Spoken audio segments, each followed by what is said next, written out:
warahmatullahi wabarakatuh.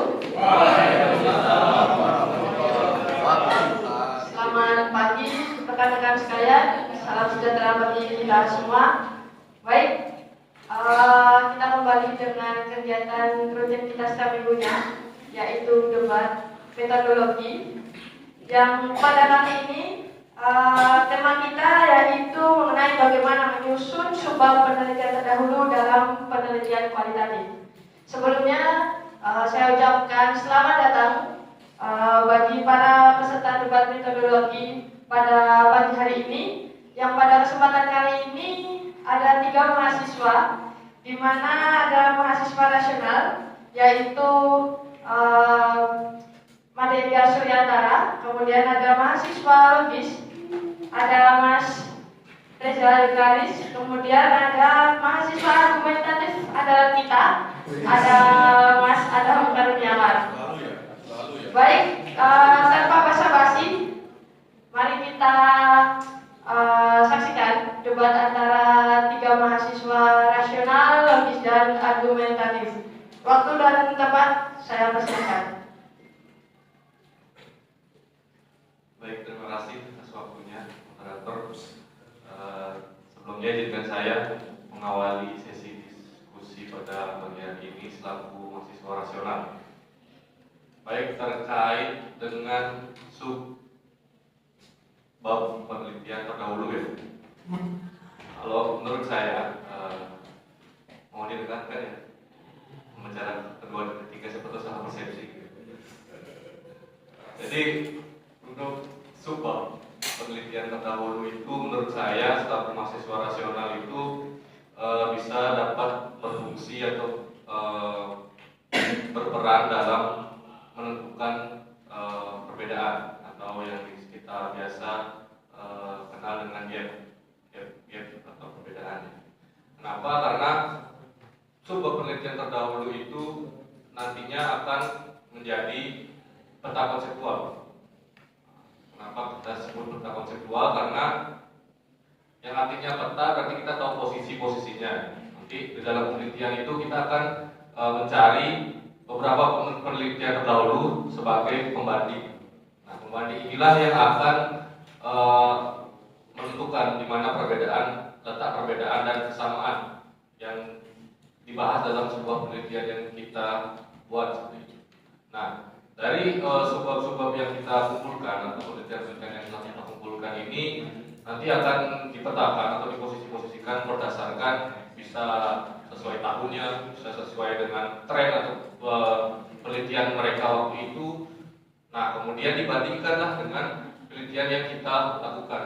Nah, penelitian ini yang nantinya akan menjadi pembeda yang nantinya akan menjadi keunikan tersendiri bagi pembaca yang bisa digunakan sebagai kelebihan dari penelitian yang kita lakukan seperti itu. Ini itu pembuka dari saya. Mohon dikonter ya. Ya, dikonter. Mungkin saya sedikit menyinggung yang tadi ya, yang alur. Kalau menurut saya pendapat saudara rasional ini kayak menyinggung sedikit ke logis karena struktur dan sistematis sedikit tadi. Nah, kalau saya tuh kekuatan bagiannya itu terletak pada struktur yang membangun alur pikir secara sistematis dan bermakna, sama kayak yang dibilang saudara rasional ini lah. Dia rasional tapi kenapa menyinggung kayak ke logis, menjelaskan ke logis dan struktur. Nah, peneliti itu tidak hanya menyusun uraian teori, tetapi itu harus menuntut pembaca untuk memahami logika perkembangan pengetahuan di bidang yang dikaji. Nah, kayak struktur yang runtut itu menjadikan panduan bagi pembaca agar mampu mengikuti alur pemikiran peneliti. Nah, baik melalui pendekatan kronologis yang menyampaikan perkembangan waktu, terus tematis yang menyoroti isu-isu utama, dan maupun konseptual yang menekankan kriteria dan ketegasan. Nah, dengan penataan yang tepat kayak pembaca itu dapat melihat perubahan arah, kecenderungan serta celah penelitian yang ada dalam kajian sebelumnya. Nah, disinilah logika struktur berperan penting. Ia menentukan sejauh mana pembaca dapat menangkap posisi, relevansi, dan kontribusi penelitian baru. Nah, oleh karena itu kan penyusunan bagian itu bukan sekedar urusan teknis, tetapi mencerminkan kemampuan penelitian dalam berpikir analitis, kritis, dan terarah. Mungkin dari saya. Ya, kembali lagi teman-teman. Rasional dan logis selalu berpaku pada teori konsep. Itu menurut saya terlalu monoton dan deskriptif. Jadi saya rasa subbab penelitian itu saya bisa ibaratkan seperti arena gladiator. Jadi kita bertarung dalam itu. Kita harus bertarung di dalam itu. Jadi kalau bahasa sekarang itu line of down, kita teman-teman tahu.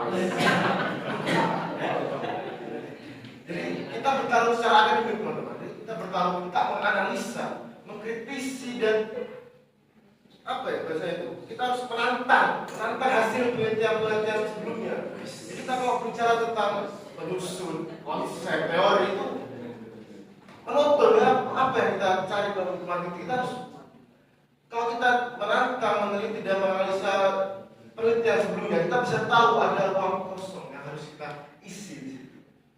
Jadi ruang-ruang kosong itu kita sebut sebagai research gap kalau saya bahasakan. Jadi gap-gap penelitian yang kita bisa isi itu karena kita mengetahui kelemahan-kelemahan dan rentannya penelitian terdahulu. Seperti itu.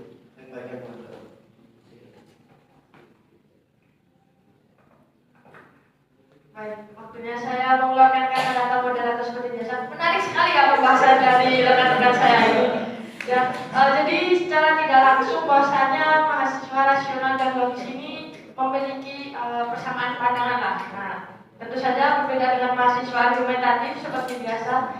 Jadi saya menangkap bahwasanya dari mahasiswa argumentatif ini kita sebagai mahasiswa itu harus berani dengan membuat suatu tulisan, ibaratnya menantang tulisan lainnya seperti itu. Akan tetapi ada satu pertanyaan dari saya yang mungkin bisa dijawab oleh rekan-rekan.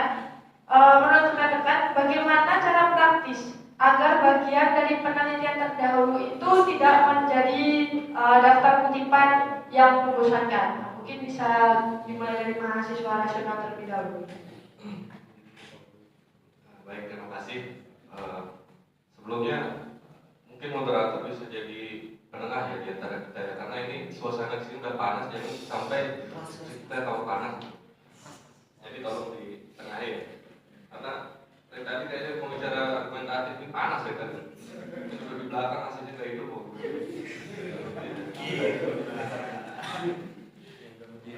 Sudah awal diskusi udah konteksnya melawan bertarung lah, keras sekali ya. Itu pasti. Nah, jadi kembali ke laptop ya. Untuk cara praktis kalau menurut saya, mahasiswa rasional, secara rasional saya berpikir kalau cara praktisnya untuk menyusun sebuah penelitian berdasarkan subbab dari penelitian terdahulu itu, jadi kita dari awal harus menentukan sintesis bukan sebuah ringkasan. Artinya sintesis ini kita menggabungkan atau mencampurkan beberapa penelitian yang telah ada. Kemudian dari penelitian-penelitian yang ada tersebut kita carilah sebuah perbedaan. Artinya perbedaan yang di sini yang saya maksud adalah kekosongan yang ada atau celah yang kita bisa dapatkan dan tidak dibahas di dalam penelitian tersebut. Nah, di dalam celah tersebutlah yang kita bisa kembangkan lagi tanpa mengesampingkan atau tanpa yang tadi yang mungkin saya tidak setuju tadi ada perang. Pokoknya bukan pertarung ya. Dia tidak mendengarkan bahasa saya. Bukan pertarung di sini. Jelas. Ini pertarungan akademik itu berbeda dengan pertarungan seperti biasa. Menggunakan kata pertarung di sini artinya kita mengesampingkan teori-teori yang sudah ada, merendahkan itu. Kalau bertarung, yang bertarung di sini ada yang menang, ada yang kalah. Nah, sedangkan kita kritik ini kan saling mendukung begitu. Sedangkan bertarung ini kalau udah menang berarti yang kalah itu tertindas kan seperti itu jadinya. Nah, sedangkan di dalam penelitian ini kita mencari sebuah kekosongan. Nah, kekosongan ini yang kita kembangkan tanpa mengesampingkan dari penelitian-penelitian yang sudah ada.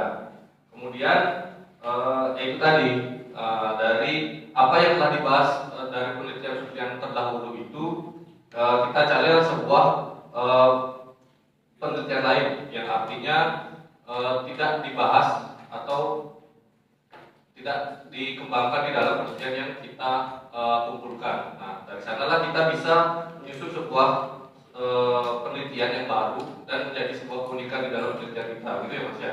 Nah, tolong bisa biar agak keras. Nah, di sini saya cuma menjawab pertanyaan dari moderator saja, ya, yang di mana?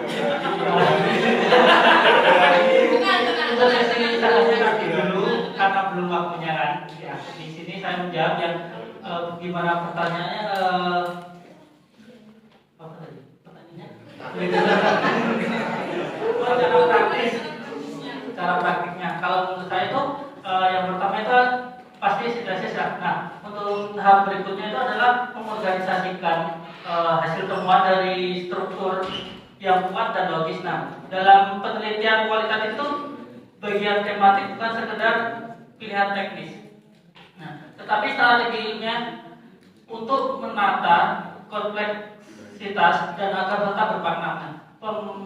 Pembagian berdasarkan teori, pendekatan atau konteks menjadikan tulisan lebih fokus sekaligus menunjukkan arah berpikir peneliti yang lebih tajam. Nah, struktur tematik itu juga berfungsi sebagai tulang punggung. Nah, argumennya memastikan tetap bagian saling terhubung dan membentuk alur penalaran yang utuh. Nah, kayak misalnya tuh ketika peneliti itu dinamika partisipasi masyarakat. Nah, tema dapat dibagi menjadi proses, aktor, dan hambatan. Nah, sehingga pembaca itu tidak hanya memahami data, tetapi juga merasakan logika dan analisis yang hidup dan mengalir. Nah, dengan demikian, organisasi yang cermat menjadi penentu apakah tulisan itu sekedar deskriptif atau benar-benar menyulut pemahaman baru dalam bidangnya. Ini dari saya. Ini saya akan ajari mahasiswa rasional dengan bagaimana cara bertarung secara akademik.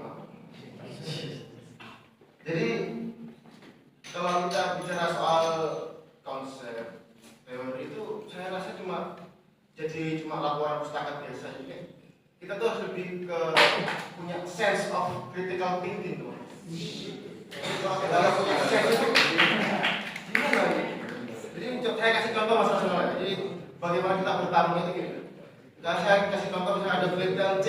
Penelitian C itu menggunakan etnografi, tahu etnografi mas? Jadi etnografi itu wawancara gitu. Jadi dengan 3 informan yang di satu lokasi. Saya rasa kok di satu lokasi desa yang begitu luas misalkan 36 hektar.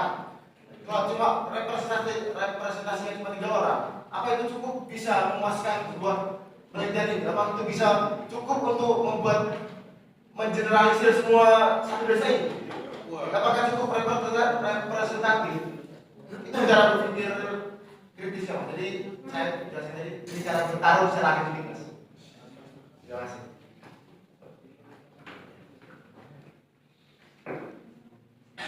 Baik, jadi seperti yang kita dengarkan dari rekan-rekan bahwasanya dari masing-masing mahasiswa ini sudah saling sanggah sebelum saya beri waktu sanggah, gitu kan? Tapi tidak apa-apa, karena cukup menarik ya. Yang dapat saya ambil bahwasanya dari mahasiswa rasional ini fokusnya terkait sintesis. Kemudian dari mahasiswa logis itu kaitannya dengan struktur, dan kemudian dari mahasiswa argumentatif itu kaitannya dengan kritik. Nah, saya ingin bertanya kepada ketiga mahasiswa debat pada pagi hari ini, bagaimana misal jika kita diberi kesempatan untuk menyusun subbab penelitian terdahulu untuk penelitian mengenai pengalaman staf kantor pertanahan dalam pembelajaran daring. Nah, saya ingin tahu bagaimana dari masing-masing kalian dalam proses pembuatan pembuatan atau penyusunan dari penelitian ini. Monggo. Baik, terima kasih. Sebelumnya mohon maaf ya moderator yang saya melewati batas tadi. Ada sesinya ternyata guys. Saya kira dari awal itu sudah selesai. Jadi ada sesinya dan saya offset. Jadi saya langsung ke pertanyaannya berarti. Kalau terkait dengan tadi pengalaman staf kantor peranaan dalam pembelajaran daring ya Pak. Dalam pembelajaran daring. Jadi kalau menurut saya untuk menyusun sebuah penelitian terdahulu ini kalau misalnya konteksnya itu terkait dengan pengalaman staf kantor peranaan dalam pembelajaran daring ya seperti yang saya sampaikan sebelumnya. Jadi kita cari dulu penelitian atau kumpulkan penelitian yang membahas hal ya yang sedikit terkait lah, lalu kita kumpulkan, kita cari perbedaannya, kita cari konteks yang dibahas, kita cari relevansinya dengan tulisan kita. Kemudian inti dari pembahasan masing-masing dari penelitian yang kita kumpulkan itu apa? Apakah dari segi teknis, apakah dari segi sistematis, ataupun dari segi pengalamannya? Contohnya itu kemana? Jadi dari penelitian yang kita kumpulkan itu kita dapatkan intinya pembahasannya kemana, arahnya kemana. Kemudian yang tidak dibahas atau inti dari kekosongan itulah kita bahas dari penelitian yang kita buat. Nah dari kekosongan itu kita kembangkan lagi seperti yang saya sampaikan sebelumnya. Nah penelitian kita lah yang nanti akan hadir menjadi penutup kekosongan tersebut. Nah itulah yang akan menjadi keunikan tersendiri bagi para pembaca sendiri. Itu singkat dari saya.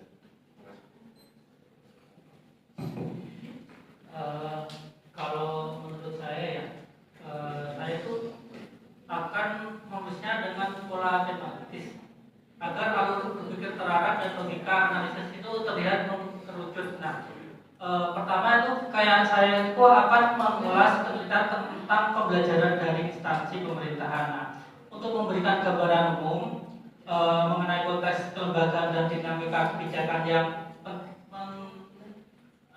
melatar belakangi isu ini. Nah, kedua, saya itu akan meninjau penelitian tentang pelatihan aparatur guna memperlihatkan bagaimana pembelajaran daring itu diterapkan dalam peningkatan kapasitas sumber daya manusia birokrasi. Nah, yang ketiga itu saya akan memfokuskan pada penelitian yang menelaah pengalaman individu aparatur. Nah, dari sini tuh akan muncul pemahaman yang lebih mendalam tentang persepsi, motivasi dan tantangan mereka alami secara personal. Nah, dari urutan tersebut kan pembaca itu tidak hanya akan melihat alur runtut dan berpola logis, tetapi juga memahami arah penuntutan fokus dari penelitian itu sendiri. Nah, dari tataran kelembagaan yang luas menuju pengalaman individu yang lebih spesifik. Nah, kayak dengan demikian itu struktur tematik ini bukan hanya sekedar urutan bahasan, melainkan strategi ilmiah untuk membangun koherensi dan menegaskan posisi penelitian dalam naskah pengetahuan yang ada. Kalau saya sih langsung ngambil sisi yang jarang disentuh sebenarnya. Kalau pengalaman staf kantor peranaan biasanya permasalahan soal kebijakan, bagaimana dia ada e-learning, bagaimana dia ada pembelajaran secara daring via LMS, via SDM gitu kan. Kadang ada kita perlu berpikir kritis itu di bagaimana pengalaman staf kantor yang berusia lebih tua, maksudnya yang boomer lah bahasa kita kan. Jadi yang minim akan teknologi. Kalau kita bicara soal e-learning itu kadang kita bisikan, bisa semua kok nanti diajari gitu kan. Padahal ada sisi yang harus disentuh yang lain, bagaimana pengalaman yang staf kantor peranaan yang tidak bisa menggunakan e-learning itu kan lebih masuk lagi daripada kita cuma bicara soal kebijakannya, daripada kita bicara soal bagaimana evaluasi kebijakan itu sangat setuju. Biasanya kayak gitu. Jadi kalau saya itu membangunnya dari sana, dari sisi yang tidak pernah sentuh, yaitu sisi bagaimana emosi ya, bagaimana sosial masyarakat, sosial kantor staf ini menggunakan LMS atau aplikasi jaringan yang lainnya. Terima kasih.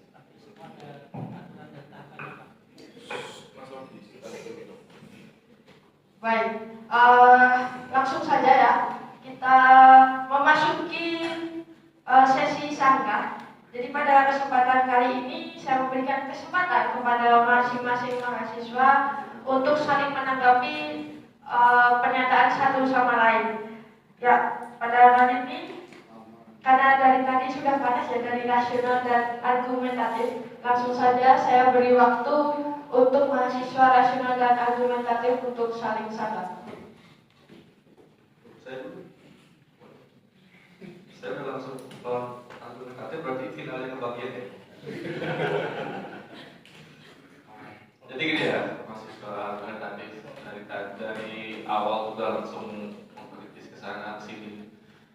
Jadi kita harus ini ya mas, agak meredah sedikit di awal. Jadi gini, untuk penelitian kualitatif ini agresif dan kritis itu perlu, memang perlu. Terutama terkait dengan penyusunan sebuah penelitian terdahulu. Jadi dari tadi argumentatif ini menjelaskan bahwa penyusunan subbab ini berandaikan kita itu berperan dengan penelitian-penelitian yang lain. Nah, itu menurut saya itu terlalu kasar ya menurut saya, karena yang namanya berperan ini berarti udah langsung melawan, yang artinya ada menang ada kalah. Sedangkan yang intinya di sini dalam menyusun sebuah penelitian itu kita itu hanya mencari sebuah celah atau kekosongan di antara penelitian yang sudah ada, bukan kita melawan atau mengkritisi. Penelitian yang sudah ada itu tetap ada dan menjadi dasar kita supaya tahu arahnya itu kemana, dan justru penelitian yang sudah ada itu akan menjadi pedoman kita kemana arah kita yang belum ada, yang belum pernah dikembangkan dalam sebuah penelitian itu kitalah yang mengembangkan. Terus dari sanalah kita dapat mencari apakah penelitian-penelitian yang sudah ada itu bisa kita lengkapi atau kembangkan dari kekosongan yang ada. Sedangkan kalau dari awal kita sudah mengkritisi, artinya kita belum punya pedoman. Penelitian yang sudah ada tuh, ini pembahasannya di sini nggak seru, biasanya ini nggak seru. Sedangkan penelitian kita yang kita susun pun belum tentu seseru seunik dari penelitian yang sudah ada. Jadi artinya penelitian yang sudah ada itu tetap menjadi pedoman walaupun kita membahas hal yang sama, tapi fokusnya berbeda seperti itu. Nah, mungkin sementara seperti itu.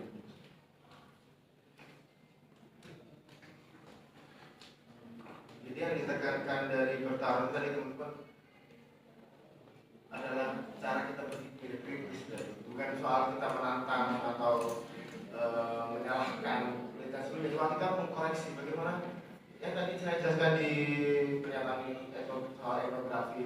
Kalau tiga itu, masa ya tiga itu bisa mencakup semua disiplin enggak kan? Jadi disitunya bukan soal bagaimana kita ini penelitian yang salah ini bukan soal salah benar gitu. Kalau soal kita bertaruh itu bukan soal benar, nanti bagaimana kita mau berpikir Ya itu dia nggak sampai itu mas, kenapa harus tiga? kelas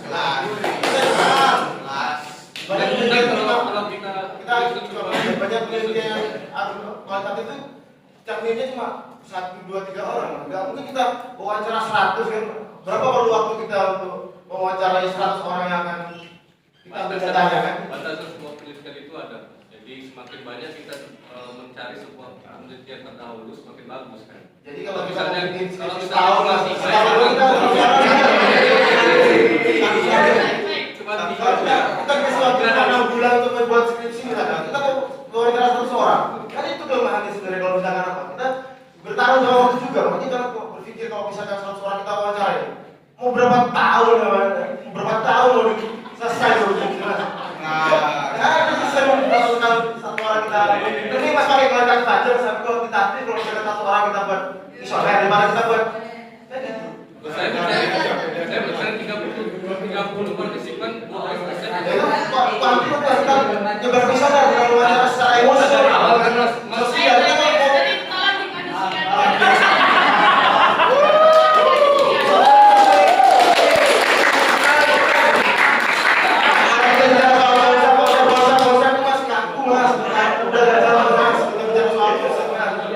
kalau kita nggak kritis konsep bahwa nggak guna mas. Itu loh. Di awal bicaranya tadi kuantitatif, sedangkan dia sendiri bahas tentang wawancara. Kita jangan kalau kita emosi. Saya tadi bilang kan 3 orang itu baru bisa. Kita cari siapa 3 orang ini? Ini pertanyaan kalau kita bicara soal negatif. Siapa 3 orang ini? Siapa yang bisa mewakili? Kalau kita asal 3 orangnya asal punya kan nggak bisa mempresentasikan semua yang sudah saya itu. Logis.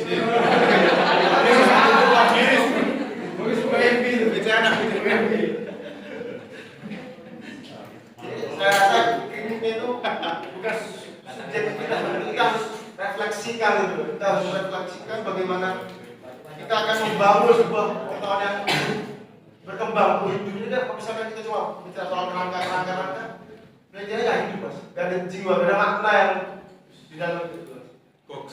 Yang banyak ada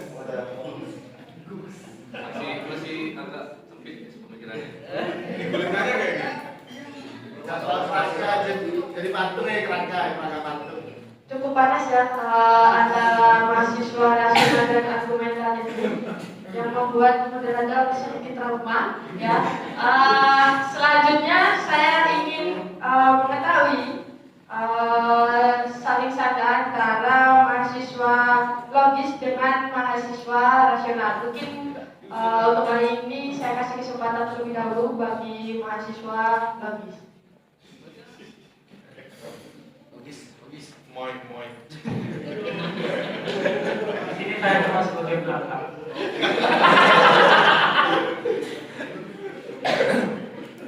Mungkin saya sedikit inilah ke mahasiswa rasional yang dimana kan tampaknya mahasiswa rasional ini terjebak dalam cara pandang yang terlalu kaku ya terhadap makna ilmiah. Seolah-olah itu penelitian itu hanya bila dimulai dari gap yang jelas dan terukur. Nah, kalau menurut saya itu pernyataan tersebut sangat menarik karena menyoroti cara berpikir yang seringkali terlalu positif dalam penelitian kualitatif. Nah, kayak sebagai mahasiswa itu saya memahami bahwa menemukan gap itu memang penting untuk menunjukkan posisi penelitian dalam peta ilmu, tetapi menjadikan satu-satunya dasar penelitian justru berisiko membatasi pandangan peneliti itu sendiri terhadap realitas sosial yang ada. Nah, dalam pendekatan kualitatif itu pengetahuan itu tidak lahir dari kekosongan mas, melainkan dari interaksi langsung, makna dari pengalaman manusia yang kompleks. Nah, dengan demikian triangle gap itu seharusnya dipahami bukan sebagai titik awal yang mutlak, tetapi sebagai salah satu pemicu refleksi ilmiah. Nah, triangle itu tuh perlu membuka diri terhadap temuan lapangan yang mungkin justru menggeser atau bahkan menantang asumsi awalnya. Nah, sikap rasional itu memang penting, tetapi dalam penelitian itu kepekaan terhadap konteks sosial dan dinamika makna itu jauh lebih menentukan dalam menghasilkan pemahaman yang mendalam dan otentik. Mungkin itu. Jadi ini ya, supaya tidak 2 lawan 1 kita damai aja mas. Kasihan suasananya udah terlalu panas, asing. Nah itu bagi ini kerja asik di sini. Jadi ini mas, saya kenapa dari awal berpaku dengan gap analisis ataupun sebuah kekosongan di dalam penelitian terdahulu, karena dari gap ini kita bisa menggali semua apa yang telah penelitian terdahulu itu bahas, dari segi sistematikanya, dari segi arah dan tujuan penelitiannya, dari segi pembahasan dan fokusnya itu kemana. Nah itu kita semua bisa susun mas, bisa kita cari intinya itu mereka di mana. Sedangkan mas yang tadi bilang terlalu apa? Mas terlalu fokus dengan sistematika ya. Ya, Sistematika. sistematis. Kayak kita tuh berat pendidikan lah kan harus termasuk dari BKS aja kan nggak mungkin lah. Ya, betul. Nah, dengan gap analisis ini Mas, saya ajarkan Mas. Nah, saya dari awal udah bilang damai dulu.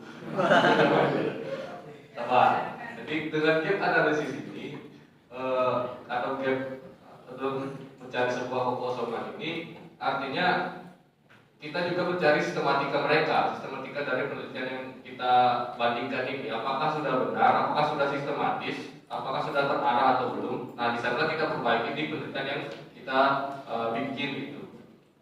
Memang sistematika itu penting, dan tidak semua sistematika dalam penelitian terdahulu ini juga sempurna kan gitu.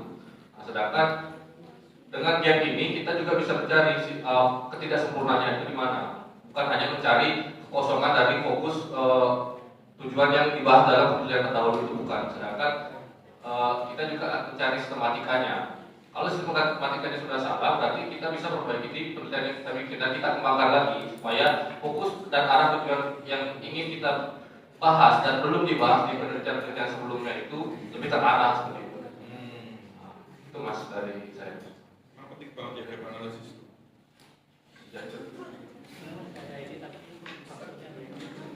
Sebenarnya mohon maaf ya Mas karena mengingat waktu, jadi langsung saja waktu sangat selanjutnya yaitu dari mahasiswa logis dengan mahasiswa argumentatif. Baik, langsung saja Mas. Izin ya. Giliran saya yang Saya paling respect dengan bicara logis. Saya respect banget dengan kamu. Saya ada teman. Misalnya nasional tuh patung ya patung. Kerangka terus kerangka. Jadi saya sebenarnya agak kurang setuju Mas. Bahkan ada suatu masalah di sini. Kurang setuju Mas karena kalau melihat terlalu linear kayak kita harus perlu itu juga saya ulangi. Kita mulai itu dari data yang kritis. Data yang kritis itu bisa membuat apa ya? Kita tergugah di kita jadi terpacu ya. Kita tahu mana urgensi yang masalah itu yang mana. Kalau kita startnya cuma dari awal yang basic terus tiba-tiba ke langsung ke inti atau khusus lah saya kan itu terlalu lambat menurut saya rasa. Jadi kalau misalnya kita mulai dari data yang kritis yang langsung kena ke masalah intinya kan lebih meyakinkan dari pembaca ya. Oh langsung tahu ini ya daripada kita dari TK, SD, SMP semua. Oh ternyata masalah di SMA gitu. Kita langsung udah tahu oh masalah di sini. Saya berpikir kritisnya seperti itu. Mungkin bisa. Ya, semua kan kalau semua itu pasti ada jalurnya lah dari awal. Gak kayak semisal Mas lah. Kalau semisal bekerja kan, pasti ada alurnya kan. Gak mungkin langsung bekerja di situ kayak gimana ya. Pasti ada sekolahnya juga kan. Ya kayak semisal Mas mau mendapatkan golongan 3 kan nggak mungkin kan. Pasti masuk sini kan. Berarti kan ada alurnya. Ya mungkin dari saya itu aja lah. Baik, mari kita beri aplaus untuk ketiga